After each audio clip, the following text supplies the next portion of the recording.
Hello guys, welcome back to another episode here on African Confessions. There is a message that I want to share with you guys, and this message, it reads like this. Hello brother Nashi, how are you? Please keep me anonymous when you post my story. I am a 52-year-old man. My story goes like this. I had a wife, but she died. When my wife died, I was away. At that time, I was working in Botswana. And this is my story in details. My brother, I married my wife and we lived together without any problems at all. She gave me 7 children, but amongst those 7 children that she gave me, there were only boys without a girl. When I saw that now I had a very big family, that is when I decided that I had to travel to a far distant land so that I can try to take care of my family back home, because things were really hard. It was really painful to watch your family sometimes going to bed without eating anything. There were many times when I would go around looking for any kind of employment. The day that I decided that it was time for me to travel to a far distant land so that I can try to find a better opportunity, I still remember that it was on a Sunday and we were at church. It was that time on the program where they say that if anyone has a testimony, they should come in front so that they can give their testimony.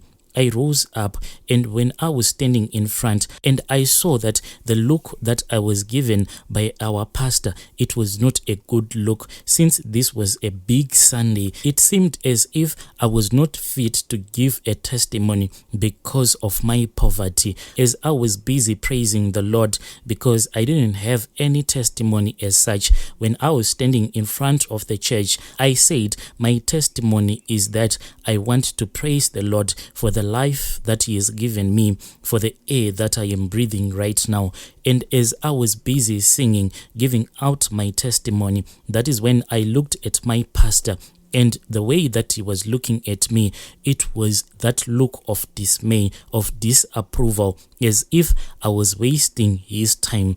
And when it came time for him to start preaching, my brother, that day, the only sermon that he gave, it was all about me. And everyone that was in church on that day, they immediately knew that it was me whom was being preached about by this pastor, because he kept on talking about poverty and poverty and poverty. And in that church, I can safely say that I was one of the poorest amongst the poor that were in that church. So I then decided that I was going to leave church behind and try something else. At that time, my brother, I even told my wife that even if I was going to come across a witch doctor today, this was when we were walking from church, if he was going to offer me any kind of money so that I can sell my soul to the devil, I was going to agree.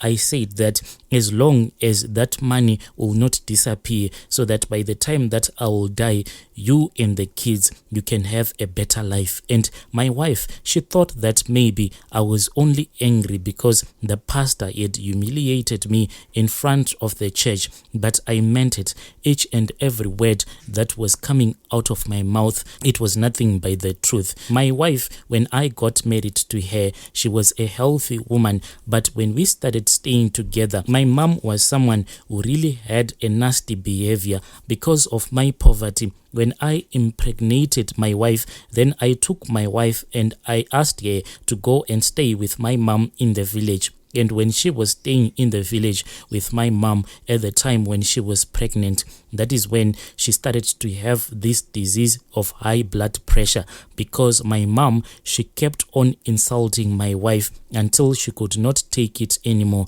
Even the time that my wife gave birth, she was swollen all over the place, and the doctors had to induce labor because they were afraid that with her high blood pressure, it was going to damage the baby. This is how my wife gave birth to our first child. And whenever she would fall pregnant, then a high blood pressure would shoot up because of the way that she was mistreated by my mom. When I found out that my mom was busy mistreating my wife, I then decided to go back to the village so that I can stay with my wife back in the city. Even though life was really hard, I used to be one of those guys that will push a trolley for you if you were in town and if you had a lot of groceries. So that was the kind of a job that I was doing. The competition was really tough. It was all about getting money so that you can feed yourself from hand to mouth. Then my brother,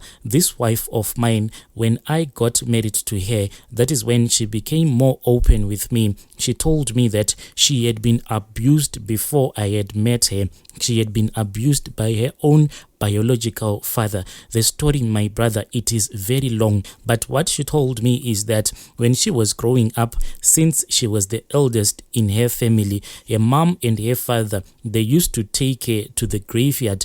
Then her mother will return back to the car. When she will be left with her father in that graveyard, that is when her father would instruct her to sleep on top of the grave. Then her father will start to abuse her. This is why she ended up running away from her family. And her family, my brother, there were people who could even assist us in life. When they found out that she had chosen to get married to a man who was just poor, that is when they decided that they were not going to assist us. Her father told me that he will never accept a dog like me as his own son-in-law. Life was really tough. By the time that I arrived in Botswana, that is when I started to work as a construction worker. Since the salary that I was getting, it was not a lot, I had to spend about 3 years there. The reason why I ended up spending 3 years without ever returning back home, it was because when month end would come, I would make sure that I would send some money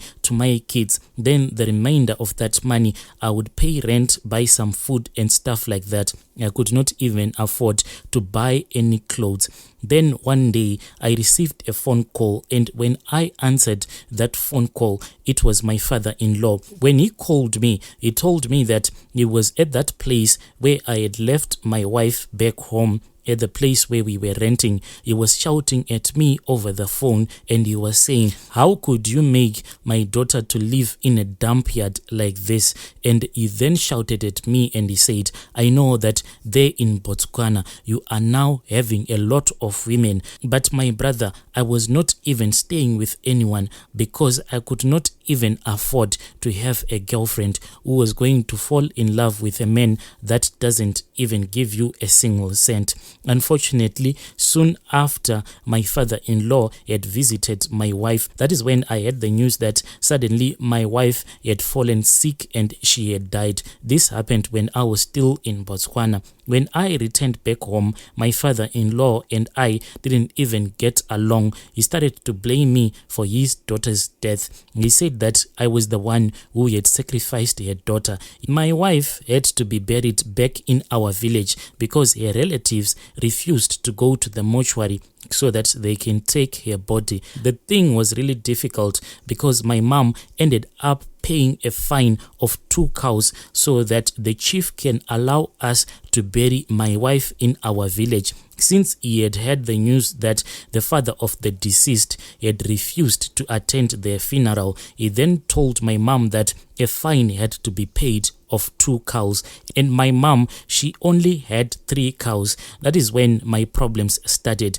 because on the other side, my mom kept on insulting me, telling me that she wanted her cows back. Then my father-in-law was insulting me on the other side. He told me that for the death of his daughter, he wanted something around $2,000 so that he can forgive me. At that time, I kept on working, raising a little bit of money until the money was somewhere around $1,100. But still, when I sent that money to him, he told me that he cannot accept it because he wanted the money in full. That is when my mom started to tell me that a lot of strange things were happening back in our village at our house. My mom told me that there was this other night when she had gone out because she just wanted to fetch some water. When she was outside, she was then slapped by someone that she could not see. At first, she thought that maybe it was just a mistake. She was not seeing things that were real. A few days after, that is when my children started to complain that they were seeing the ghost of their mother. So I had no choice but to leave Botswana so that I can come back home. Right now, I am back home and I am trying as much as I can so that I can raise that 2,000 US dollars that my father-in-law said he wanted. The last time that we spoke, he said that I am the one who gave birth to that woman whom you called your wife, and I can do anything with her spirit because she was my blood. So I am suspecting that my father-in-law is responsible for what is happening, because there are other days when our neighbors tell us that in the middle of the night, it seems as if in our compound there will be floodlights, but back in our village, we do not even have electricity. We do not even have a solar system. So where are these floodlights that are being seen by our neighbors coming from? And I know that this is the restless spirit of my wife. People in our village have even suggested that I should go to her grave so that I can speak with her, knowingly that I never did her wrong, but I have tried on many nights to go to her grave so that I can try to speak with her spirit, but everything is just silent. My mom has been slapped, I don't know how many times, by something that she cannot see. My children, they keep on having nightmares. If you were to visit us at night, you would actually think that maybe indoors a horror movie is happening, because my kids, they can't even sleep properly. They will keep on screaming. And when I ask them what is it that they are seeing, they will say that the ghost of their mother is visiting them. And whenever the ghost of their mother visits them, it will be so angry at them.